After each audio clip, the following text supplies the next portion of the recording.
My name's Dave DeBow, founder of MoneyPartnerFormula.com, and this show is built for everyday real estate investors who are actively doing deals and looking to scale using other people's money. So if you're an active real estate investor and you want to get featured on this show to talk about your own real estate and capital raising experiences, then just go to daveinterviewsyou.com. Now let's get rolling with this episode, and remember to subscribe for daily interview content. Hey guys, welcome back. Today, zooming in from the Philippines, we've got Harley Green, who is a very interesting guy because Harley is not only a real estate entrepreneur, he's also one of these digital nomads that kind of travels around the world with his family and works from abroad. But most importantly, for the sake of our conversation here today, Harley's got it so dialed in with using virtual assistants to help him run his real estate endeavors that he's actually started a virtual assistant company, Workergenics. And so we're going to be talking about how Harley helps himself and helps his clients utilize virtual assistants for their real estate investing businesses. Welcome to the show, Harley. Great to have you. Thanks, Dave. Appreciate you having me on. Hey, so before we dive into the VA side of things, tell me a little bit about what does real estate investing look like beginning of 2025 for Harley Green? What do you focus on? What kind of deals do you have? Buy and holds, flips, what do you do? Give us an idea. Yeah, so we have a portfolio that's a mix of real estate investments. So we have several vacation homes in the Myrtle Beach area that we operate as short-term rentals. That's the majority of like our cash flow comes from those. We have two that are oceanfront and another one that's about a block back. We also have a small collection of long-term rentals, single-family homes in the greater Chattanooga, Tennessee area, where our kind of home base before taking off as digital nomads were. And then we've got a small RV park that we've been developing. And then we do a lot of partnerships. We're, like limited partners with other guys, or in regular partnerships on some other various commercial deals and RV parks. I also do some private money lending. So I'm helping other investors that are getting started doing flips get great access to capital with a partner that's flexible so that they can help kind of build their family's wealth as well. So you are the private lender, or you connect them with private money lenders? I am the private lender. All So right. So use funds from our retirement as well as other cash. got it. All right. So you're an active real estate investor with the vacation rentals primarily, and then you're also a passive investor, a partner with a lot of other people in limited partnerships. And then you also do some private money lending, hard money lending for flippers and that sort of things. Exactly. Perfect. Makes sense. All right. So interesting stuff, Harley. So where did you kind of come across the idea of leveraging virtual assistants for your real estate investing business? How did that come to be?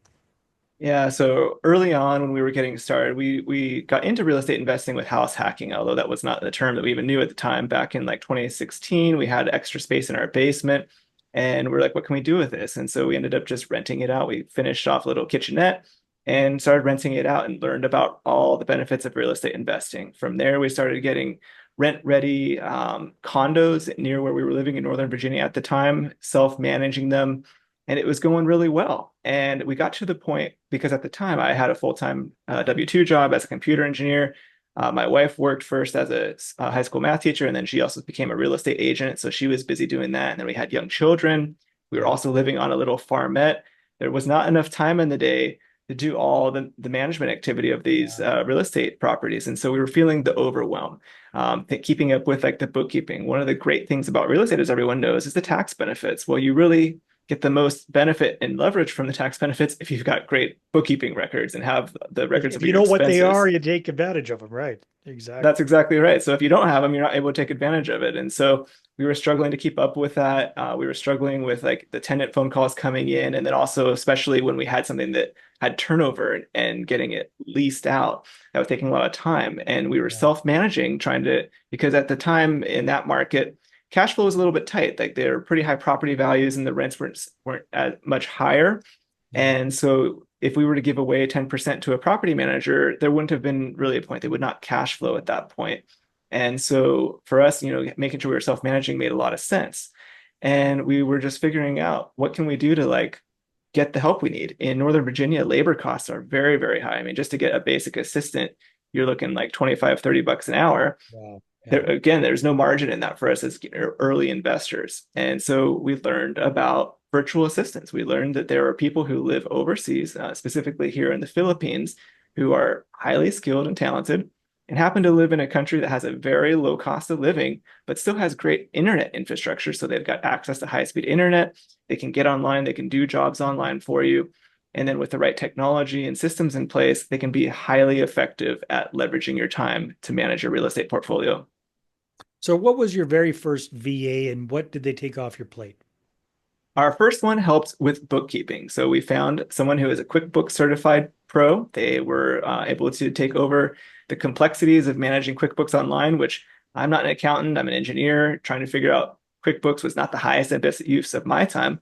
I could make a lot more money by finding new deals or spending more time at my W-2 job rather than trying to learn a new skill of QuickBooks. And so Yeah. finding someone who already had that skill, was good at it, and enjoyed doing it, but their time was just happened to be worth a lot less than my alternative options, made a ton of sense.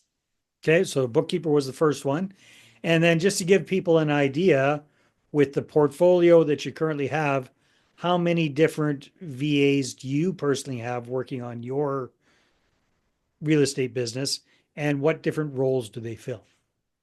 Yeah, so in the real estate business specifically, we have two full-time virtual assistants for our portfolio. The roles they fill are doing the specific property management. So that's really active on the short-term rentals. That's Yeah. basically a hospitality business. So they're handling the guest messages. They're calling and coordinating repairs with the handyman, issues with the cleaning staff, getting custom requests handled. So that's a full-time job in and of itself. Then they also handle when we do have like tenant issues in our long-term rentals, they call our number. We've used virtual phone service so we can share it with our assistants. They call in and they can handle, all right, yeah, there's a, water heater is broken or something like that. They can then go into our Google Drive where we have got all of our resources lined up that they put together of like, here's our service providers for the different cities where we've got properties. And they can go through that list and call and find the first available person, get it dispatched, and coordinate all the scheduling with the tenant. So that just takes a ton of time off of our plate. And then we've got still our dedicated bookkeeper.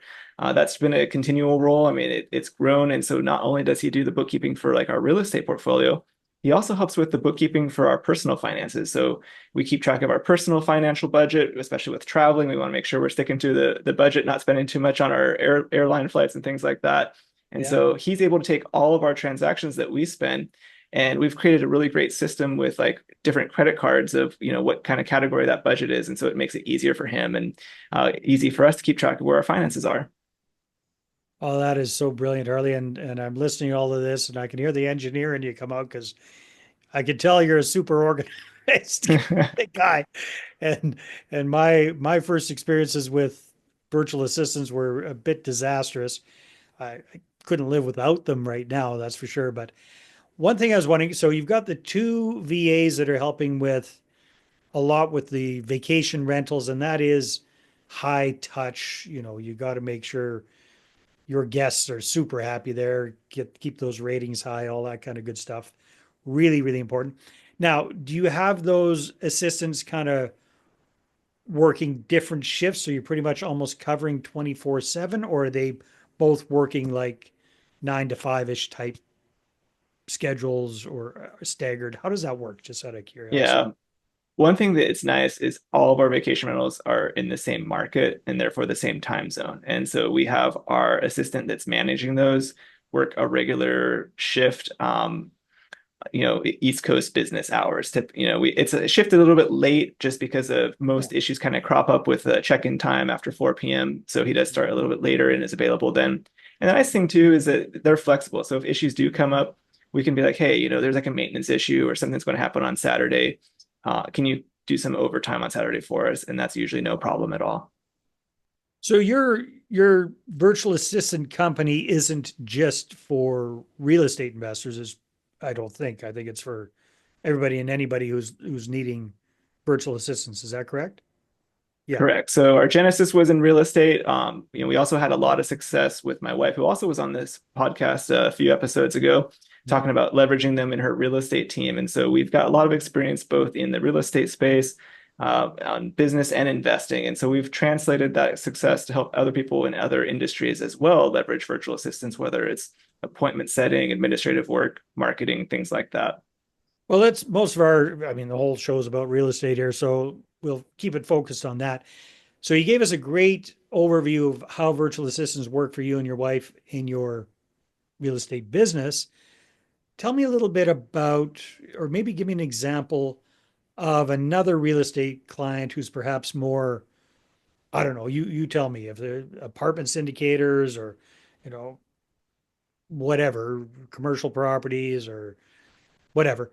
Maybe give us an example of how they've implemented virtual assistants in their business. Yeah, I'm glad you asked that. So we've got a lot of clients in the real estate space. One in particular are multifamily syndicators. Cool. So they invest in apartment complexes. They go in there, do the value add, then do the follow the burr strategy on those for their investors. And they have two full-time assistants working with them. One of them is kind of just a general executive assistant. So they're helping with do a lot of the paperwork, the deal analysis, and then also just the mundane things of like when you buy a new apartment building, you got to switch utilities over. So they're on the phone. They're doing the stuff that normally would take hours just waiting on hold. They're the ones doing that for those clients, and so they're also helping with paperwork. They have investors that work with them in their syndications, and so their assistant can handle the paperwork of getting the documents signed, everything customized to each investor's unique situation. And then they have a second assistant that's doing marketing. So they do kind of two areas of marketing. One is like getting the properties rented out, so they're marketing those properties online, trying to get tenants. And then they're also marketing for their investors. So they're creating, highlight reels of the before and after photos of the renovations they've done, the success stories of their investment story, so that people can get inspired and want to invest and participate with them. Very, very cool, Harley. One of the challenges I had early days and continue to have from time to time working with virtual assistants at this point, oh my God, depending on what we're doing, I've got a dozen, I think, give or take, doing different things for us. But one thing I found myself was I was really kind of expecting them to quote unquote get it on their own way more than I should have, right? So it's what seemed like common sense and just obvious to me is doesn't necessarily translate. So the tighter I am on operating procedures and doing a video walkthrough of exactly what I want done and then having them create an SOP from that and that sort of thing, the better it tends to work. What kind of insights do you have about that?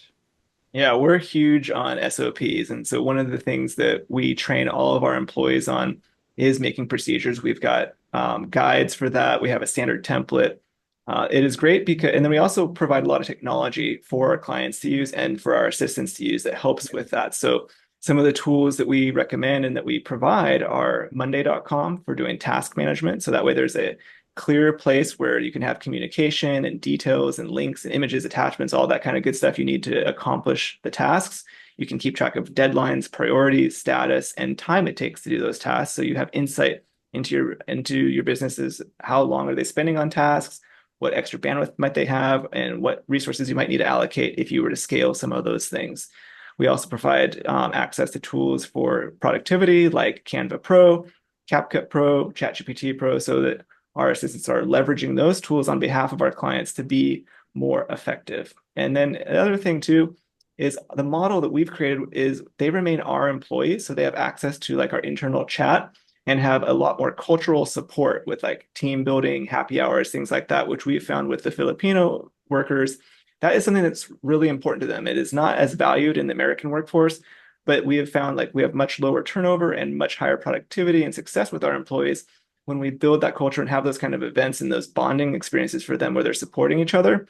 And so that when our clients do give like new tasks that maybe are kind of outside the wheelhouse of the assistant that are a little stretch for them, they can go to that team chat and say, hey, my client just asked me to do this pipeline from Facebook ads to Zapier to HubSpot CRM. I haven't done that before. Can someone help? And then they got 10 other VAs who can jump in there and be like, oh yeah, I've done that. Let me show you how to do it. Or here's a procedure I wrote on how to do that. Nice. So do your VAs all work from a central office or are they all home based themselves? They're all home based, and many of them are also digital nomads within the Philippines, and they sometimes travel to other Southeast Asian countries. So I love kind of keeping track of that. We're giving them life-changing careers, giving them a work from home virtual job with an amazing salary and benefits. and just kind of creating a win-win situation for everybody. So our clients get savings on their labor costs, and then our employees get an amazing job that they can do from anywhere. No, I think that's beautiful. No, for sure. That's cool. So just thinking about this for my own assistants, which are not just in the Philippines, they're all over the place. But so do they get together in group Zoom meetings to kind of do stuff and hang out and that sort of thing, or how do you get them all together virtually? Yeah, so we do a combination of both virtual and in-person events. So we do a regular kind of weekly happy hour that's virtual, where they play games, share personal updates, and we have like financial prizes and things like that for doing that participation. So they're getting to know each other as we grow. And then we also do meetups regularly. So maybe on a quarterly basis, we'll have a meetup in different islands. So it's easy for them because they are spread out across all Yeah, I islands don't here in the think people realize Philippines. how many islands there are in the Philippines. It's crazy. Yes. Yeah, yeah. And traffic in the big cities is terrible. So even though you might be in Manila, like getting together can still be a big deal. And so we'll change and have like meetups at a restaurant or a cafe that we coordinate and take care of the expenses for them so that they can get together in person. And then, of course, we're here in the Philippines right now. And so we came just after Christmas, and we're spending a month here. So we're also jumping between a couple islands, and we're hosting some big parties for our employees in those areas too, so we can see them in person and celebrate together. Oh, that's so exciting. Harley, this has been fascinating. Thanks for sharing some of your insights. If people are interested in connecting with you and finding out more about how they might be able to use VAs themselves, where should they go? Yeah, so we've got a website, workergenics.com/property profits podcast. Listeners can go there. We've got a free guide that just shows like 100 plus different roles and responsibilities that we've successfully delegated to our VAs, so they can just kind of brainstorm and think about what they might be able to delegate and improve in their businesses. That's fantastic. Well, hey, enjoy the rest of your trip and where your travels are going to take you next. Thank you, Dave. All right, everybody. Thanks for being on this episode. See you on the next one. Take care. Hey there. I really hope you enjoyed that episode. And as always, if you want to listen to more daily interview content, make sure you subscribe. And if you're an active real estate investor and you're doing deals and you'd like to get featured on this show, then just head over to daveinterviewyou.com. Now at moneypartnerformula.com, we help real estate investors to create a process for predictably getting capital so they can do more deals without relying on hard money lenders or the banks. We do this by building them a private capital marketing system. Now, if you want help turning yourself into a big money capital attraction machine, then book a call with our team to see how we can help. Just visit moneypartnerformula.com to find out more. All right, take care, and we'll see you on the next interview.